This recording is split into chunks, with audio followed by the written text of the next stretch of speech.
Hi guys, this is just a quick video on how to set the user mode.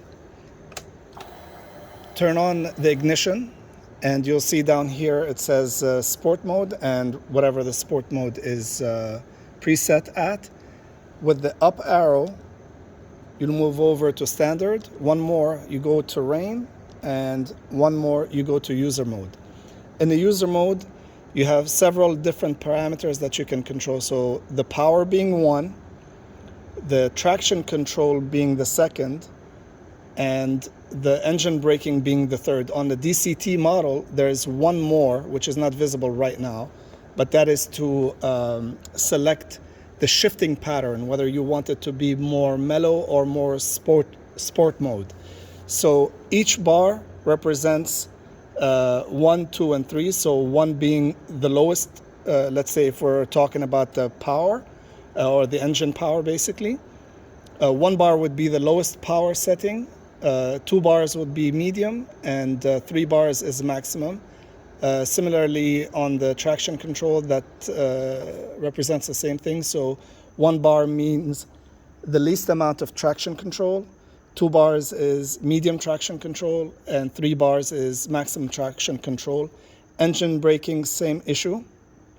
So we have 1 bar meaning the least amount of engine braking. I found this setting works best for my riding style. I like all the power to be there. At the end of the day, I'm controlling the power with my wrist.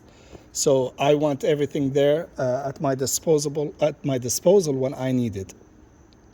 I like having full traction control, and the reason why I like having maximum traction control is because we are riding in very unpredictable roads. You don't know when you're turning and there's a little bit of gravel on the road that you missed, or some nice guy put some diesel on the road, which I've experienced many times, or there's some oil on the road, or any slippery conditions that, it's unpredictable. So why not have it there? You know what I mean? We're not always 100% focused, and it's an 1100 cc engine, so you have a lot of torque. If you don't have your traction control in check, then things can get a little bit hairy with the right conditions. So it's there, have it. I'm not going there to fishtail. I'm not going to be wheeling.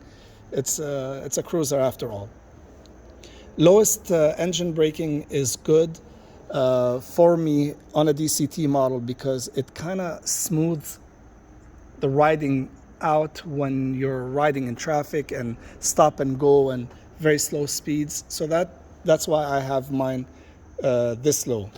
So let's change it together. Now that we're in user mode, we're gonna click on the mode button over here at the bottom, press and hold, and you're gonna see it flashing. You'll see the P, it's flashing, that's the power. Now to change it, so let's say we wanna go from maximum power to least amount of power. 1 click up, and you'll see it go to 1 bar flashing, okay? And you press on the mode button to confirm, and we switch over to traction control. Let's say I want the least amount of traction control. I'm sorry, let's do medium, right? So 2 clicks, and we go, and you'll see the second bar light up. We select that. We go to engine braking, and the same thing. Let's say I want a little bit more engine braking. I'm gonna select the up, or let's say maximum engine braking, 1 more, so I'll get 3 bars. And we're gonna hit the mode button. And because this is a DCT model, you'll see the shift pattern there is set on 2 bars. So basically this is the standard shift pattern. And let's say I want the sport shift pattern, and I selected it. And then we're gonna press and hold the mode button, and we are good to go. These are the new settings. Have a great day, guys.